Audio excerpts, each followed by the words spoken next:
So here we are. I'm in my bedroom and I've decided that one of the videos I want to show you is what an amputated stump of 23 years would look like for somebody like myself who is an incredibly active person. I fly paramotors foot launch, which is a 25 kilo engine with a propeller, flies me in the sky. I land on my feet and I take off with my feet. So what I have right now is basically my silicone socks are attached with my locking pin that goes into my prosthetic leg here. And by the way, this is my logo, my emblem, no feet, no defeat. I had these custom built for me. The prosthetic is a Endolite Elite Blade. They're pretty expensive, but they give me everything I want in my life. Okay, so let's get back on track. Being an amputee, as I've explained in other videos, is incredibly painful for me. I do the gym and, as I said, I fly. I also run a business where I'm on my feet all day long, or prosthetics. So, spacing sock, basic sock, and because I do so much, you see they're repaired all the time. Spacing sock. I'm a double amputee too. Okay, these are silicone socks. They're made of silicone.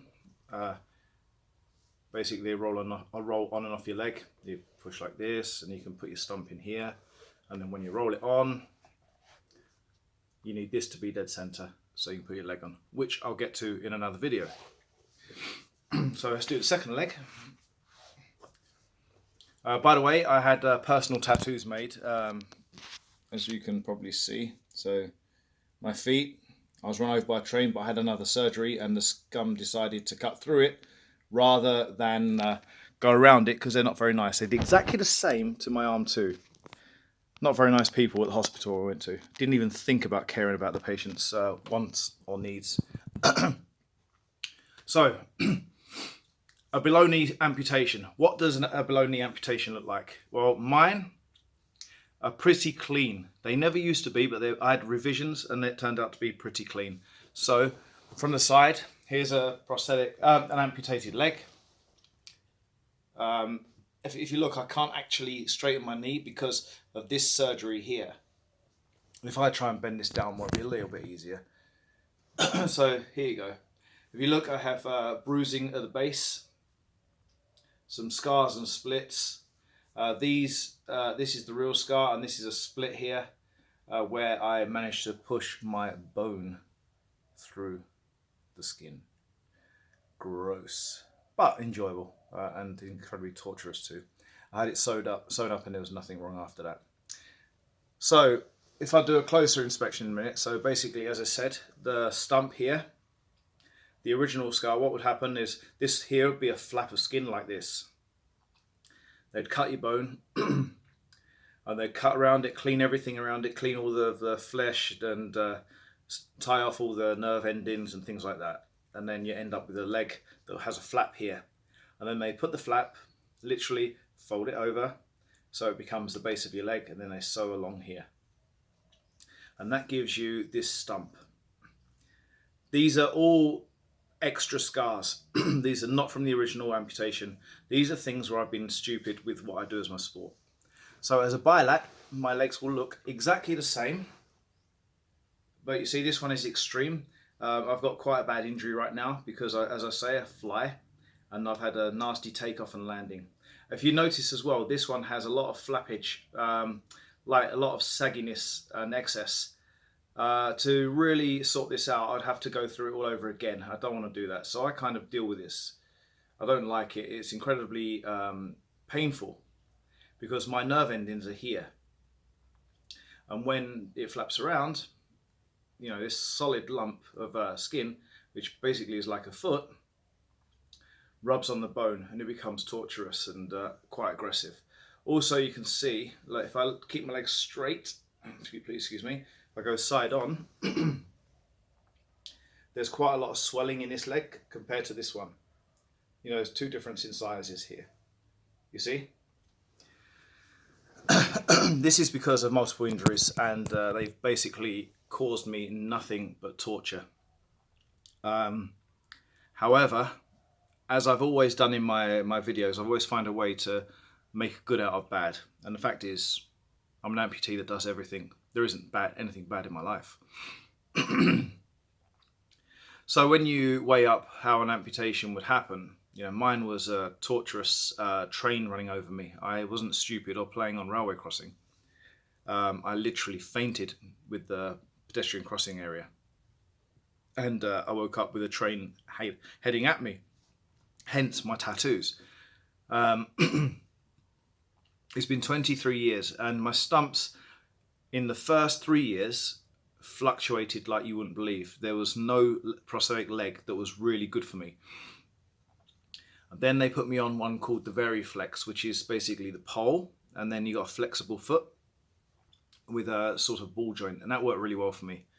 But I'm a super active person, and I was also flying aircraft as well. So I needed to go one bitter. I needed to have something lighter, and this is where we got to my prosthetic set that we are really at with now. This is like pretty extreme, pretty good stuff. Very light, very durable. The average lifespan on these is supposed to be around 5 to 6 years.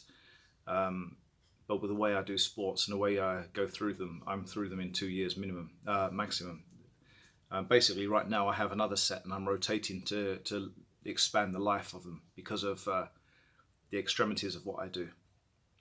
So just to recap what I'm talking about. As a bilateral amputee, it's 2 legs like this. Sorry, I've got shorts on so you can't see anything.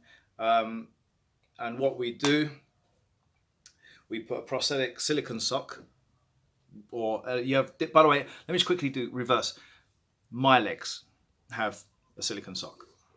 There are different types of socket, and this is my type. There's suction, which is similar, but no pin lock. But I like the pin lock because I'm scared that if I fly, I might lose a leg, which I haven't done yet.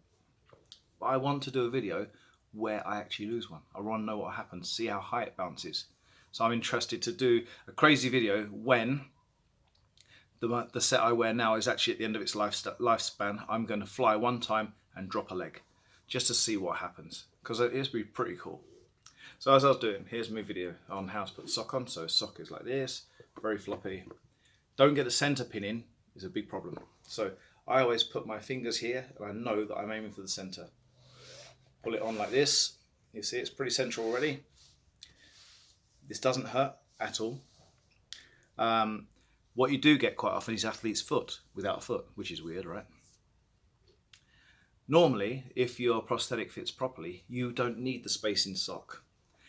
But again and again, I keep pointing out, I am an athlete and my legs fluctuate so much because of the fluid loss and blood loss. They get really thin very fast. So I use spacing socks. Spacing sock made of cotton, sometimes made of wool. Have a color code here, green or black is the thick ones. Blue is thin. Varies on country to country value. Put it on. This is just a pin lock hole.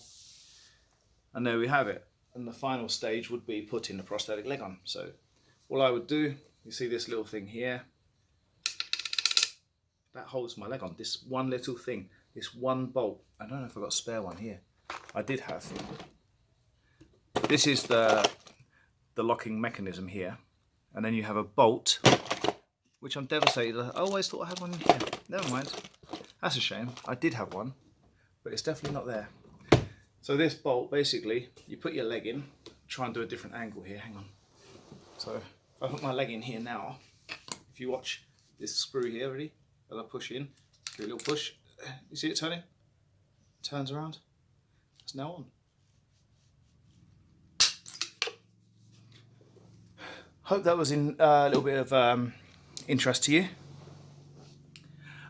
You can like and subscribe to my channel. It would help me a lot. I'm still not monetized. I don't want to be monetized just yet.